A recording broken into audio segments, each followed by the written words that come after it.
বিসমিল্লাহির রহমানির রহিম। প্রিয় শিক্ষার্থী ছাত্রছাত্রীরা, এই শীতের সকালে উপসর কলেজ থেকে পদার্থবিজ্ঞানের অনলাইন ক্লাসে আমি মোহাম্মদ তৌহিদুজ্জামান তোমাদের সবাইকেই শুভেচ্ছা জানাচ্ছি। তোমরা সবাই ভালো আছো, সুস্থ আছো। আমিও আল্লাহর অশেষ রহমতে তোমাদের মধ্যে ভালো আছি। তোমাদের তাপগতিবিদ্যা পড়াচ্ছি সেকেন্ড পিরিয়ড থেকে। তোমরা সবাই মনোযোগ সহকারে বাসায় বসে শুনবে এবং স্টাডি করবে। তোমাদের আজকে আমি পড়াবো আভ্যন্তরীণ শক্তির পরিবর্তন, অর্থাৎ স্থির আয়তনে একটা আদর্শ গ্যাসের আভ্যন্তরীণ শক্তির পরিবর্তনটা কী হবে সেটা আমি দেখাবো। তো আসলে আমাদের প্রমাণ করতে হবে যে আভ্যন্তরীণ শক্তি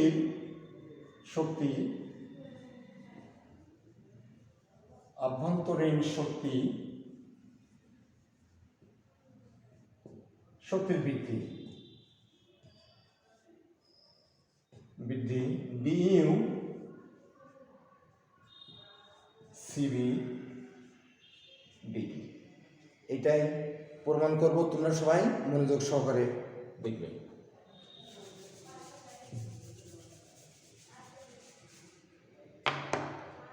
আমি মনে করি যে ঘর্ষণহীন পিস্টনযুক্ত একটি সিলিন্ডারের মধ্যে এম মোল আদর্শ গ্যাস আছে। এই গ্যাসের চাপ হচ্ছে আমাদের পি, আয়তন বি এবং তাপমাত্রা হচ্ছে আমাদের টি। এখন এই গ্যাসে আমি ডিকিউ পরিমাণ তাপশক্তি বাইরে থেকে সরবরাহ করলাম এবং এই ডিকিউ পরিমাণের তাপশক্তি বাইরে থেকে সরবরাহ করার ফলে আমাদের অন্তঃ শক্তির বৃদ্ধি হলো মনে করি ডিইউ, এবং আমাদের বাহ্যিক সম্পাদিত কাজের পরিমাণ হলো আমাদের ডিডব্লিউ। তাহলে আমরা তাপগতিবিজ্ঞানের প্রথম সূত্র থেকে কি পাবো?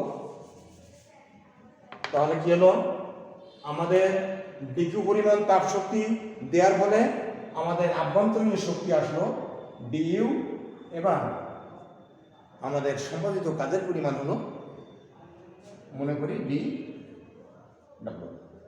তাহলে তাপগতিবিদ্যার প্রথম সূত্র থেকে আমরা কি পাবো? তাপগতিবিদ্যার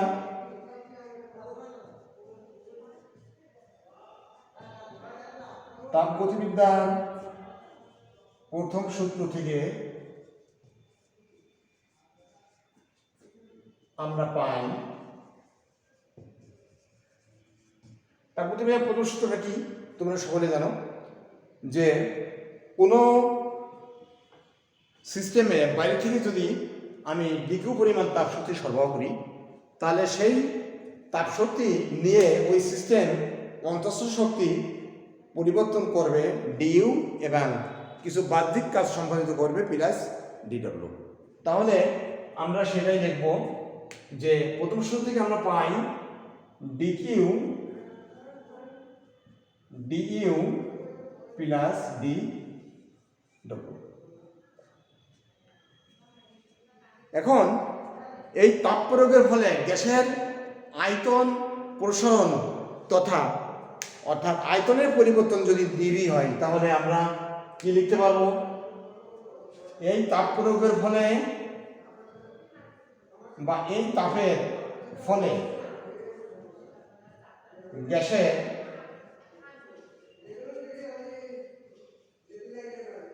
আয়তন পরিবর্তন ডিভি হলে আমরা পাই। এটাকে আমি একটা ইকুয়েশন লিখতে পারি, 1 তাহলে আমরা পাবো কি যে ডিডব্লিউ এইটা সমান পি ডি ভি। তাহলে এই এক নম্বর ইকুয়েশন থেকে আমাদের আসছে ডিকিউ সমান DU plus P D V. তাহলে এখান থেকে আমি লিখতে পারবো ডিইউ সমান DQ minus P D V. এই কোশ্চেনে আমরা চলে আসলাম ডিইউ সমান DQ minus P D V. এখন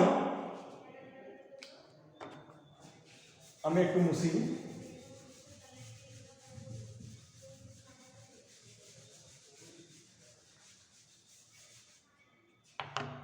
আমাদের আয়তনটা যদি স্থির হয়, অর্থাৎ স্থির আয়তনে আমাদের পিডিভি ইকুয়াল 0 হয়ে যাবে।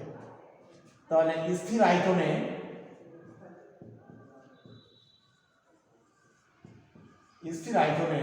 P DV equal 0। তাহলে আমরা লিখতে পারি কি? আমরা লিখতে পারি ডিইউ সমান ডি কিউ। এটা আরেকটা ইকুয়েশন আমি ডিনোট করি, এটা মনে করি আমাদের 2 নম্বর ইকুয়েশন। এটা হচ্ছে আমাদের 2 নম্বর ইকুয়েশন। অর্থাৎ স্থির আয়তনে গ্যাসের অন্তঃস্থ শক্তির বৃদ্ধিটা হচ্ছে আমাদের সর্ববৃহৎ তাপ শক্তির সমান।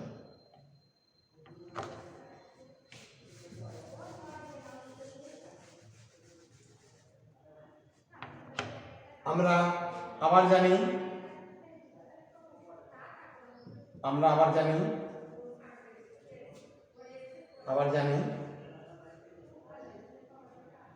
স্থির আয়তনে 1 মোল গ্যাসের তাপমাত্রায় একক পরিমাণ বাড়াতে যে শক্তি লাগে সেটা হচ্ছে আমাদের সিবি, অর্থাৎ স্থির আয়তনে মোলার তাপ। তাহলে আমরা লিখতে পারি যে সিবি সমান সমান dQ by m d t. তাহলে এখান থেকে আমরা পাই ডিকিউ এম সিবি ডিটি। এটাকে আমি আরো একটি সমীকরণ হিসেবে সূচিত করি, এটা মনে করি 3। তাহলে 2 ও 3 থেকে আমরা পাই 2 ও 3 নং সমীকরণ হতে পাই। তাহলে ডিইউ ডিকিউ, তাহলে ডিকিউ সমান এম সিবি ডি টি। এটাকে আমি আরেকটি সমীকরণ 4 দিই।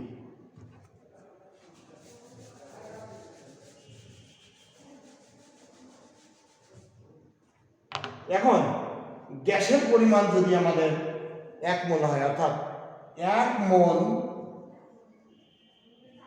গ্যাসের ক্ষেত্রে অর্থাৎ এম সমান 1, তাহলে আমরা এখান থেকে পাবো ডিইউ সিবি ডি টি। তাহলে আমরা দেখলাম যে স্থির আয়তনে 1 মোল গ্যাসের অন্তঃস্থ শক্তি বৃদ্ধি ডিইউ হচ্ছে স্থির আয়তনে গ্যাসের মোলার আপেক্ষিক তাপ এবং তাপমাত্রা বৃদ্ধি ডিটি এর গুণফলের সমান। সুতরাং আমরা এটা প্রমাণ করলাম।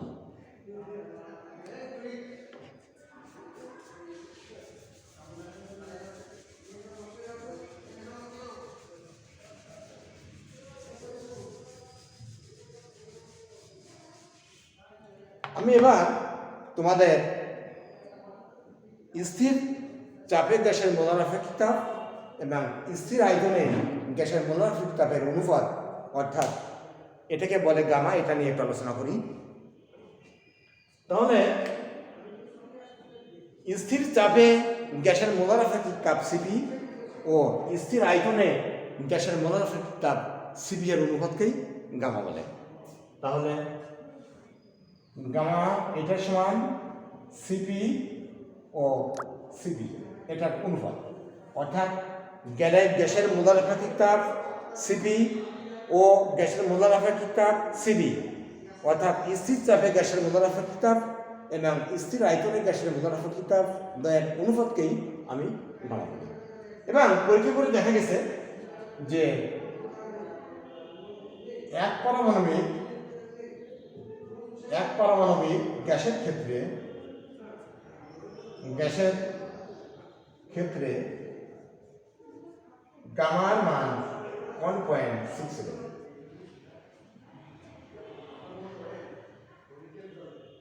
দ্বিপারমাণবিক গ্যাসের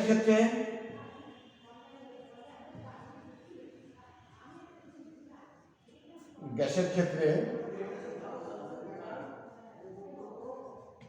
গামার মান আসবে 1.41।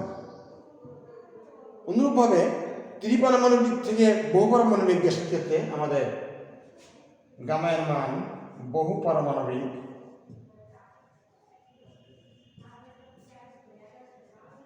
গ্যাসের ক্ষেত্রে গামার মান 1.33। এখন আমরা এটা দেখলাম, আমরা এবার গামায়ের ভৌত তাৎপর্য বা এটা কেন প্রয়োজন আমরা সেটা একটু দেখি।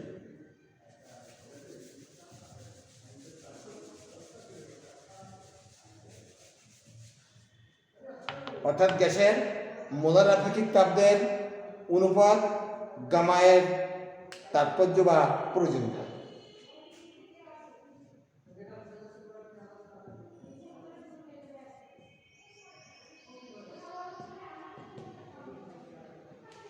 তাৎপর্য আসছে যে গ্যাসের মোলার আপেক্ষিক